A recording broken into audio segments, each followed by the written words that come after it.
All right, Math 3, we are going to be starting Chapter 7-1, and I'm going to start combining a few chapters together, just kind of hitting and missing what I feel is going to be important for you next year. So on Section 7-1, page 505, I want to talk briefly about exponential graphs. We've done all kinds of graphs. You did this in Math 1, you probably just don't remember. But an exponential graph is in this form: y equals ab to the x power. When a cannot be 0, b has to be greater than 0, and b cannot be 1. And it tells you in here that x is the independent variable with the domain in the set of all real numbers. So when I ask you for your domain of this graph, you would say all real numbers. All right, and so what's going to happen here, in particular with this graph, let me make sure I'm doing the right one. Yes, you're going to, I'll just kind of skew it over this way. If you need to, you can plug in some information, like you still do your X and Y chart if you really want. Now, things grow exponentially because they grow very, very quickly. So if I put a 0 in, let's do -1. If I put -1 in, we just talked about this. If you have 4 to the -1, a negative exponent tells you to write it as a fraction, so it becomes a fourth.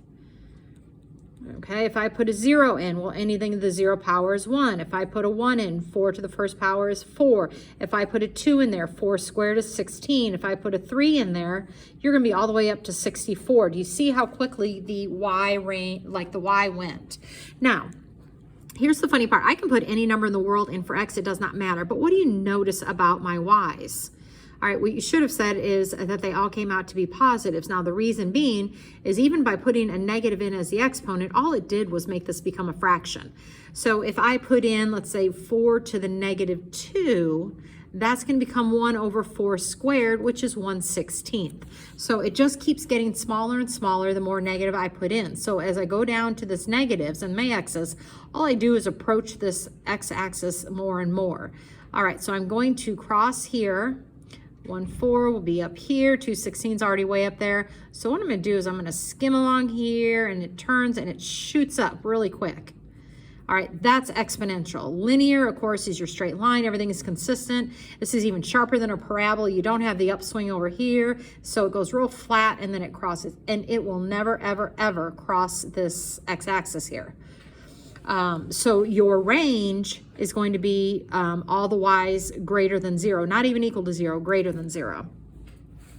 All right, on this one, okay, this one is actually a decreasing one. So again, we can make our little chart. All right, so if I put a -1 in here, if I have 1/3 to the -1. Well, if I had a whole number and I did to the -1, I made a fraction. So if I take a fraction to the negative first, it flips the fraction around and it actually makes it become a 3.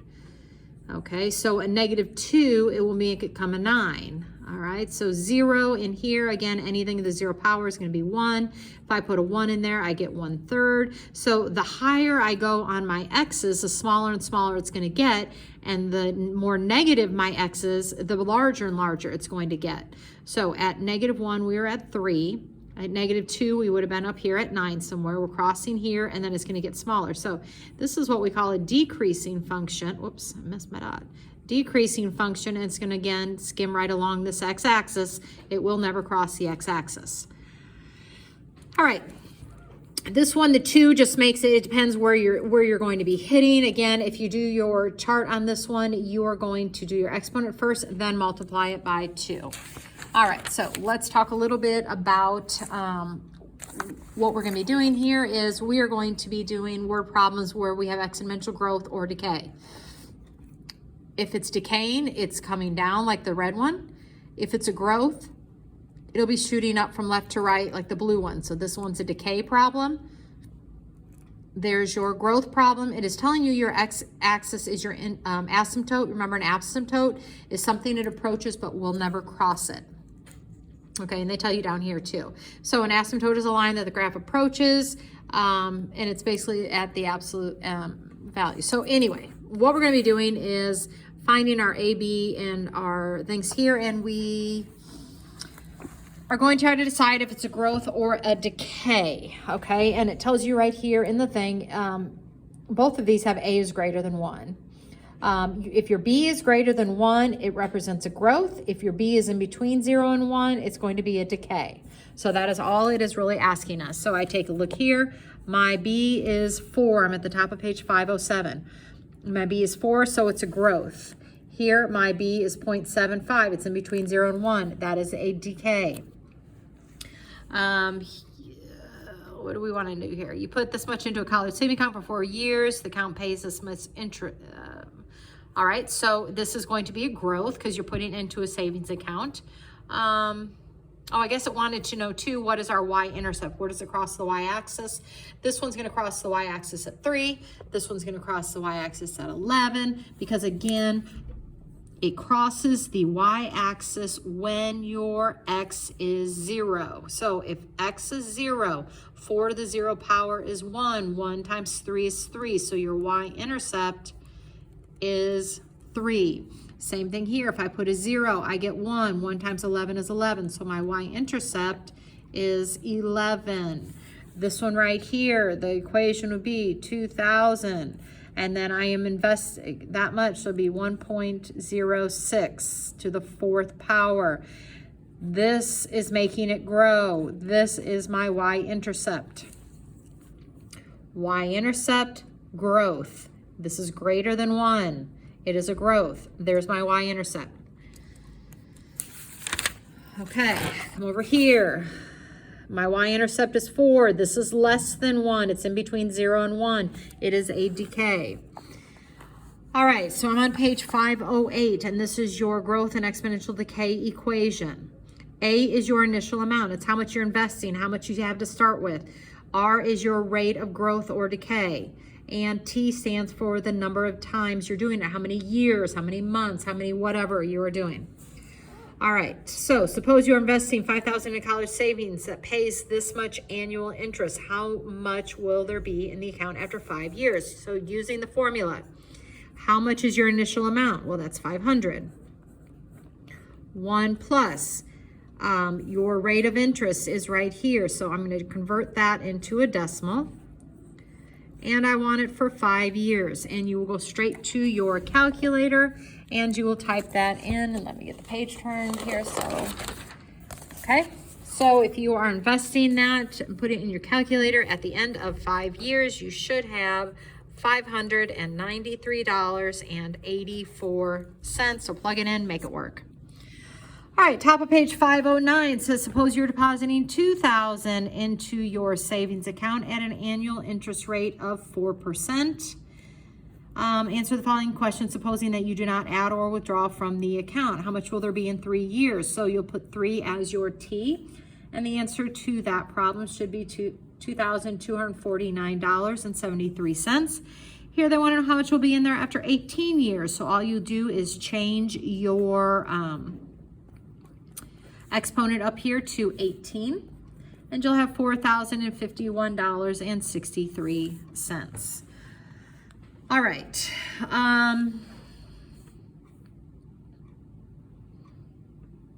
right, I don't think any of that looks about the same. Interest, how much? Oh, when will it contain that much? So I know what I want it to equal. So you're gonna do this, 1.035 to the x, and I want to know, I'm going to show you sometime how to do this, but right now we don't know how to do this, so you're going to randomly stick things in until you get a correct amount, what you feel would be a good amount, and I believe the answer to this one is about after 8 years, so approximately 8 years. Put 8 in here and you should get really close to that. So this kind of a guess and check toward the end or the middle of the chapter, it's going to show you how to solve for those. All right, so we have all that. Okay, writing an exponential function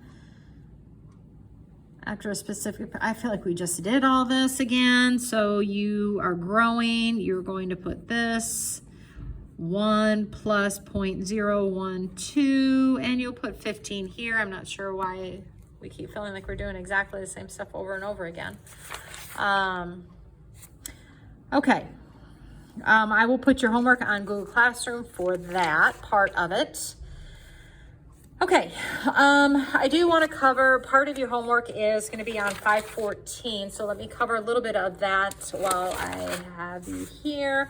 And I'm going to be looking at the 22 through 29, where it's simply asking you, what is the annual rate of charge? Find the corresponding growth or decay factor. So if it is growing by 70%, you're going to add that 1 to it. So you'll put 1.70. Here, you're going to be adding 1 plus 5. You move the decimal over 2 spots. Okay, so move it over 2, add it to the 1. If it's a decay, you're going to take it from 1. So your corresponding growth factor is either going to be 1 plus, and you'll give it to me, or you're going to do 1 minus, and you'll give it to me.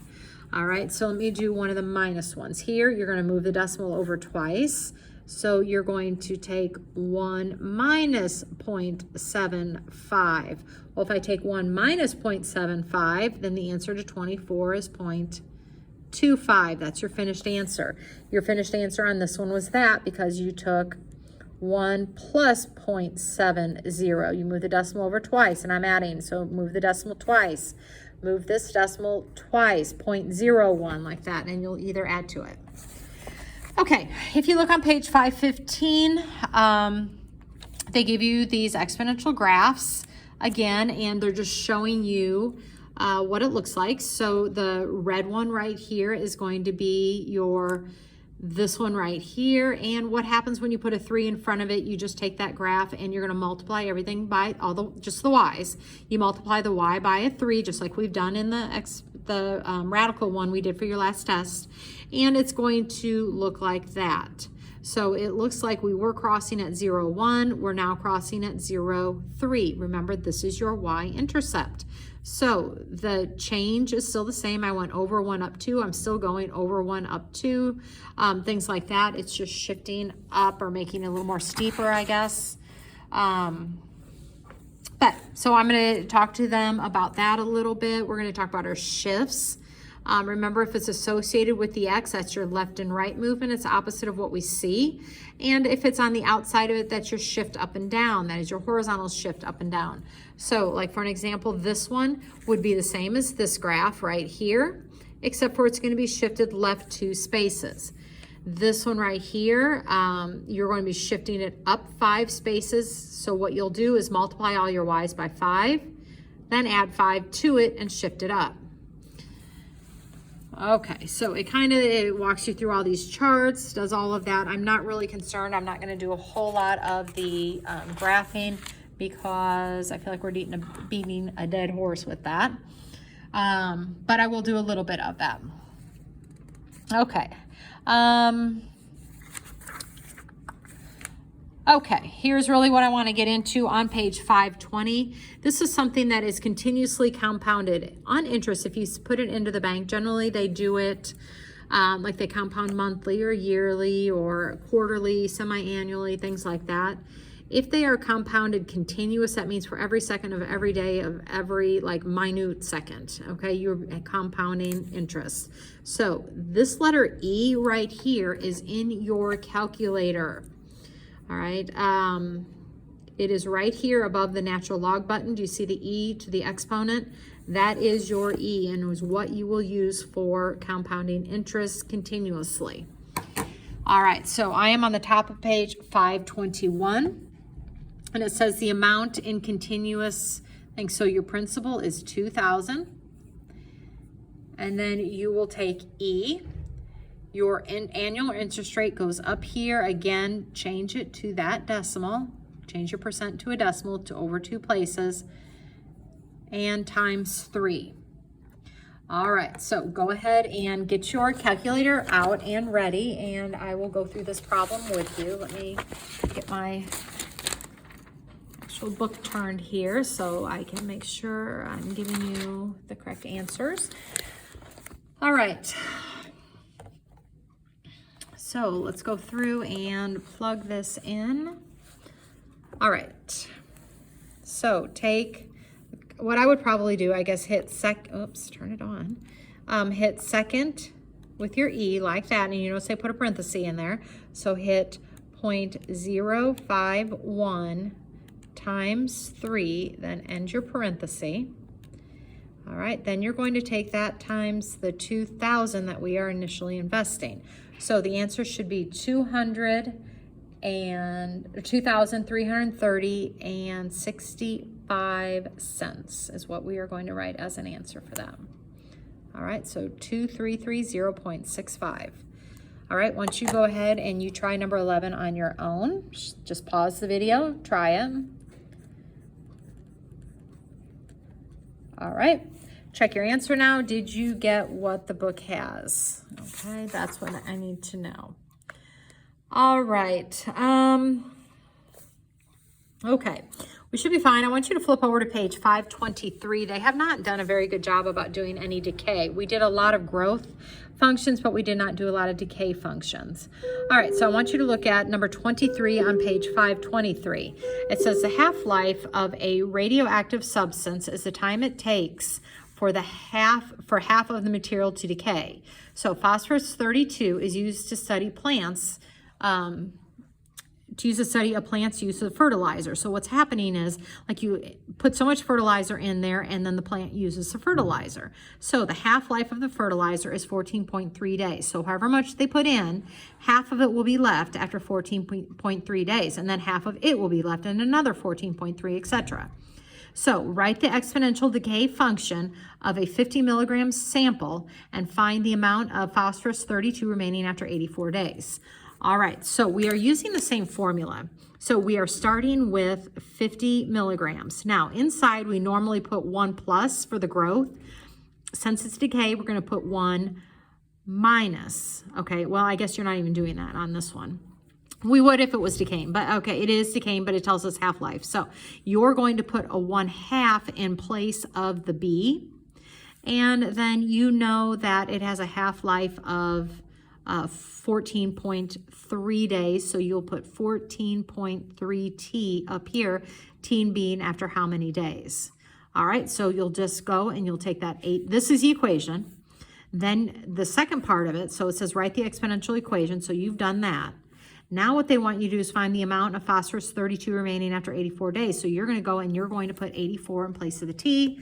And once you do that, you will give me your answer to how much is left there. Now for some, oh gosh, check that and make sure, well, actually, let me make sure that's right.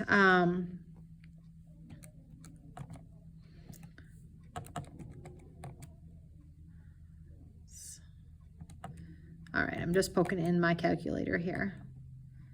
Yeah, I don't feel like that's going to be right.